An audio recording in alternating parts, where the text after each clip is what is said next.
Hi friends, ನಮಸ್ತೆ. ಎಲ್ಲರೂ ಹೇಗಿದ್ದೀರಾ? ಚೆನ್ನಾಗಿದ್ದೀರಾ ಅಂದ್ಕೊಂಡಿನಿ. ನಾನು ಚೆನ್ನಾಗಿದ್ದೀನಿ. ಇವತ್ತು ಮಾವಿನಕಾಯ್ದು ರಸಮ್ ಮಾಡೋದು ತೋರಿಸ್ತೀನಿ ನೋಡಿ. ಒಂದು ಮಾವಿನಕಾಯಿ ತೊಗೊಂಡಿದ್ದೀನಿ. ಇದನ್ನು ನೀರು ಕಾಸಕ್ಕೆ ಇಟ್ಕೊಂಡಿದ್ದೀನಿ. ಇದನ್ನು ಹೆಚ್ಚಿಬಿಟ್ಟು ಬೇಯಿಸ್ತೀನಿ. ಮಾವಿನಕಾಯಿ ಸಿಪ್ಪೆ ಎಲ್ಲ ತೆಗೆದಿಟ್ಕೊಂಡಿದ್ದೀನಿ. ಆಮೇಲೆ ಇದು ಒಂದು ಪೀಸು ಚಕ್ಕೆ, 3 ಲವಂಗ, 1 ಏಲಕ್ಕಿ, ಒಣಕೊಬ್ಬರಿ, ಆಮೇಲೆ ಇದು ಕೊತ್ತಂಬರಿ, ಹಸಿಮೆಣಸಿನ್ಕಾಯಿ, ಬೆಳ್ಳುಳ್ಳಿ ಎರಡಕ್ಕೂ ಬೇಕು. ಅಂದರೆ ರುಬ್ಲಿಕ್ಕೂ ಬೇಕು, ಒಗ್ಗರಣೆ ಹಾಕ್ಲಿಕ್ಕೂ ಬೇಕು. ಒಂದೆರಡು ಬ್ಯಾಡಗೆ ಮೆಣಸಿನ್ಕಾಯಿ ಒಗ್ಗರಣೆಗೆ ತೊಗೊತೀನಿ. ಒಗ್ಗರಣೆ ಹಾಕ್ಬೇಕಾದ್ರೆ ಕರಿಬೇವು, ಮೆಣಸಿನ್ಕಾಯಿ, ಈ ಮಾವಿನಕಾಯಿ ಹೆಚ್ಚಿ ಫಸ್ಟು ಬೇಯಿಸೋಕೆ ಇಡ್ತೀನಿ. ಅದು ಬೆಂದ ಮೇಲೆ ರಸಮ್ ಅಂತೂ ತುಂಬ ಚೆನ್ನಾಗಿರುತ್ತೆ. ನೀವು ನೆಕ್ಸ್ಟ್ ಮಾಡ್ಕೋಬೋದು. ತುಂಬ ಈ ಮಾವಿನ ಸೀಸನ್ನಾಗ ಏನು ಬೇಕೋ ಎಲ್ಲ ಮಾಡ್ಕೋಬೋದು. ರಸಮ್ ಅಂತೂ ತುಂಬ ಬಾಯಿ ರುಚಿ ತುಂಬ ಚೆನ್ನಾಗಿರುತ್ತೆ ನೋಡಿ. ಈಗ ನೀರು ಕುದಿಯೋಕೆ ಇಟ್ಟಿದ್ದೆ, ಹೆಚ್ಚದ್ರಾಗೆ ಕುದೀಲಿ ಅಂತ ಇವಾಗ ಹಾಕ್ತಾ ಇದ್ದೀನಿ ಮಾವಿನಕಾಯಿ ಹೋಳು. ರಸಮ್ ಅಂತೂ ತುಂಬ ಚೆನ್ನಾಗಿರುತ್ತೆ. ಮಿಕ್ಸಿ ಹಾಕೋದಲ್ಲ, ಅದೇನು ದಪ್ಪ ಹೆಚ್ಚು ಹಾಕಿರೋ ಆಯಿತು. ಈ ಬೇಯೋವರೆಗೂ ಅಷ್ಟೊಂದು ಮಸಾಲೆ ಮಿಕ್ಸಿ ಮಾಡ್ಕೊಂಡು ಬರ್ತೀನಿ. ಏನೇನು ಬೇಕು ಅಂತ ಹೇಳಿಲ್ಲಲ್ವ, ಅದೇ ಒಂಚೂರು ಒಣಕೊಬ್ಬರಿ ಹಾಕ್ಕೊತಾ ಇದ್ದೀನಿ. ರುಬ್ಲಿಕ್ಕೆ ದೊಡ್ಡ ಬೆಳ್ಳುಳ್ಳಿ ಹಾಕ್ಕೊತೀನಿ. ಚಿಕ್ಕದು ಒಗ್ಗರಣೆಗೆ ಹಾಕ್ತೀನಿ.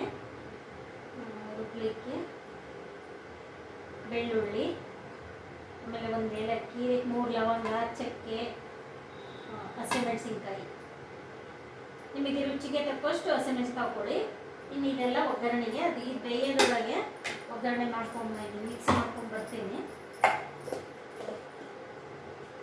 ಸ್ವಲ್ಪ ಗರಂ ಮಸಾಲೆನೂ ಹಾಕ್ತೀನಿ, ಟೇಸ್ಟ್ ಇದಕ್ಕೆ ಚೆನ್ನಾಗಿರುತ್ತೆ. ಇಲ್ಲ ಆಮೇಲೆ ಕುದಿಯೋದ್ರಲ್ಲಿ ಹಾಕಿದ್ರು ನಡೆಯುತ್ತೆ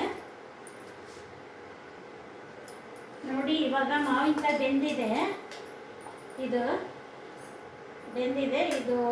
ಪ್ಲೇಟಿಗೆ ಹಾಕಿ ತಗೋಬೇಕು. ಸ್ಟವ್ ಆಫ್ ಮಾಡ್ತೀನಿ. ಇದು ಪ್ಲೇಟಿಗೆಲ್ಲ ಹಾಕಿ ತಗೊಂಡು ಆಮೇಲೆ ಇದು ನೀರು ಇರುತ್ತಲ್ಲ, ಇದೇ ಸಾಂಬಾರಿಗೆ ಹಾಕ್ಬೋದು. ಲೋಟಕ್ಕೆ ತಕ್ಕೊಂಡು ಒಗ್ಗರಣೆ ಹಾಕ್ತೀವಲ್ಲ ಮಾವಿನಕಾಯಿ, ಇದು ರುಬ್ಕೊಂಡು ಆ ನೀರು ಹಾಕ್ಬೋದು. ಸದ್ಯಕ್ಕೆ ಇದು ತಣ್ಣಗಾದ್ಮೇಲೆ ರುಬ್ಬೇಕಲ್ಲ ಮಿಕ್ಸಿಗೆ.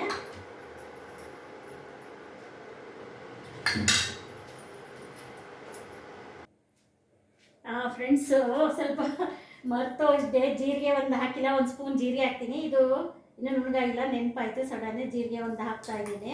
ಆಮೇಲೆ ಮಂದವಾಸ ಬೇಕಲ್ಲ, ಜನ ತುಂಬ ಇದ್ದರೆ ತೀರ ನೀರಾಗುತ್ತಲ್ವ. 1 ಸ್ಪೂನು ಕಡಲೆ ಹಿಟ್ಟು ಹಾಕಿಬೇಕಾರೆ, ಒಂದೇ 1 ಸ್ಪೂನು ಕಡಲೆ ಹಿಟ್ಟು ಹಾಕಿ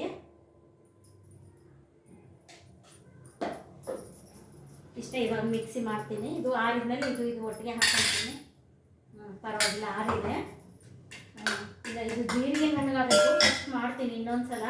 ಜೀರಿಗೆ ನುಣ್ಣಗಾಗಬೇಕಲ್ಲ, ಇನ್ನೊಂದು ಸಲ ಮಾಡಿಬಿಟ್ಟು ಆಮೇಲೆ ಮಾವಿನಕಾಯಿ ಹಾಕ್ಕೊತೀನಿ ನೋಡಿ. ಇವಾಗ ಮಾವಿನಕಾಯಿ ಹಾಕ್ಕೊತೀನಿ, ಬೇಯಿಸಿರೋ ಮಾವಿನಕಾಯಿ. ಈಗ ಮಿಕ್ಸಿ ಮಾಡ್ಕೊಂಡು ಬರ್ತೀನಿ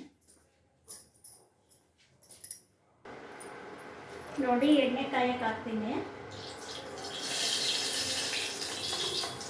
ಪಾತ್ರೆ ಕಾದಿತ್ತು ಸ್ವಲ್ಪ. ಇಷ್ಟೇ ರಸಮ್ಗೆ, ಏನು ಬರೀ ಮೆಣಸಿನ್ಕಾಯಿ ಒಗ್ಗರಣೆ ಅಲ್ಲ, ಕರಿಬೇವು ಮೆಣಸಿನ್ಕಾಯಿ ಸ್ವಲ್ಪ ಹಾಕಿದ್ದೀನಿ.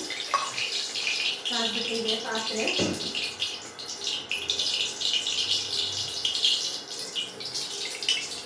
ಸ್ವಲ್ಪ ಜೋರಿಟ್ಟೆ ಬೇಗ ಕಾಯಿಲೆ ಅಂತ, ಅದಕ್ಕೆ ಆ ಥರ ಆಯಿತು. ಸಾಸಿವೆ,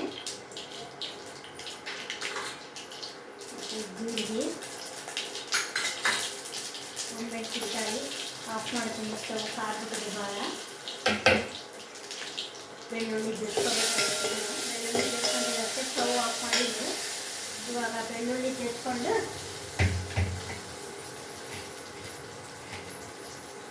ಒಗ್ಗರಣೆ ಬೆಳ್ಳುಳ್ಳಿ ಇದ್ದರೆ ರಸಮಿಗೆ ಚೆನ್ನಾಗಿರುತ್ತೆ.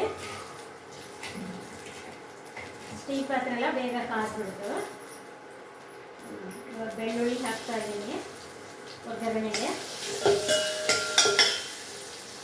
ಬೆಳ್ಳುಳ್ಳಿ, ನೆಕ್ಸ್ಟ್ ಕರಿಬೇವು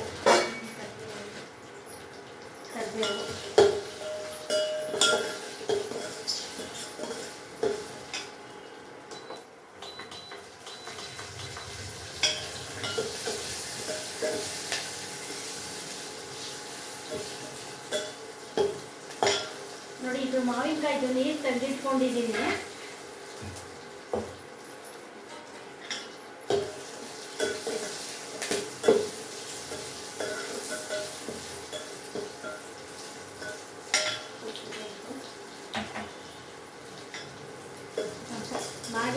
ಒಗ್ಗರಣೆ, ಮೆಣಸಿನ್ಕಾಯಿ, ಬೆಳ್ಳುಳ್ಳಿ ಎಲ್ಲ.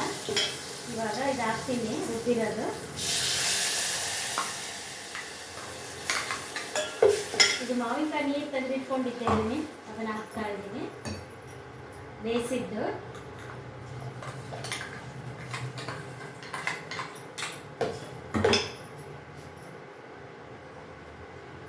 ನಿಮಗೆ ಎಷ್ಟು ಬೇಕಷ್ಟು ನೋಡಿ ನೀರು ಹಾಕ್ಕೊಳ್ಳಿ.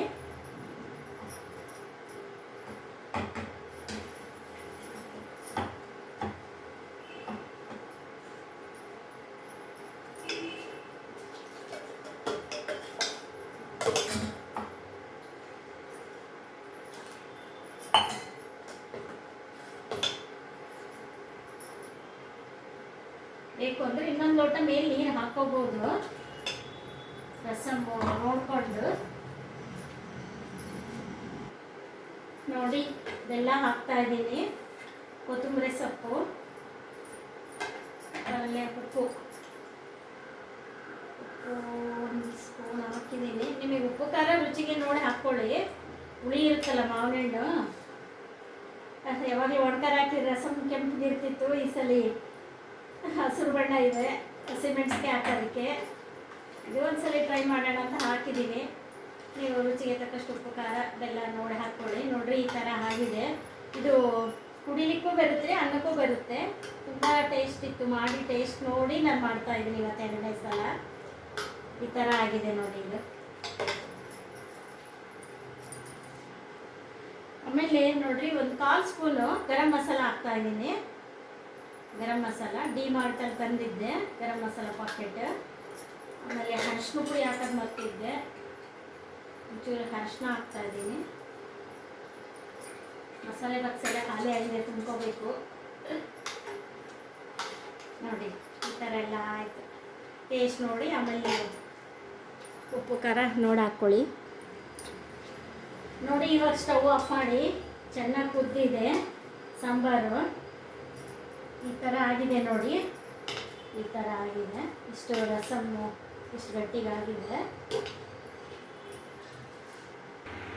ನೋಡಿ. ಈ ಥರ ಮಾವಿನಕಾಯಿ ರಸಮ್ಮು ನೀವು ಮಾಡಿಕೊಂಡು ಟೇಸ್ಟ್ ನೋಡಿ, ಲೈಕ್ ಮಾಡಿ, ಶೇರ್ ಮಾಡಿ, ಸಬ್ಸ್ಕ್ರೈಬ್ ಮಾಡಿ. Thank you.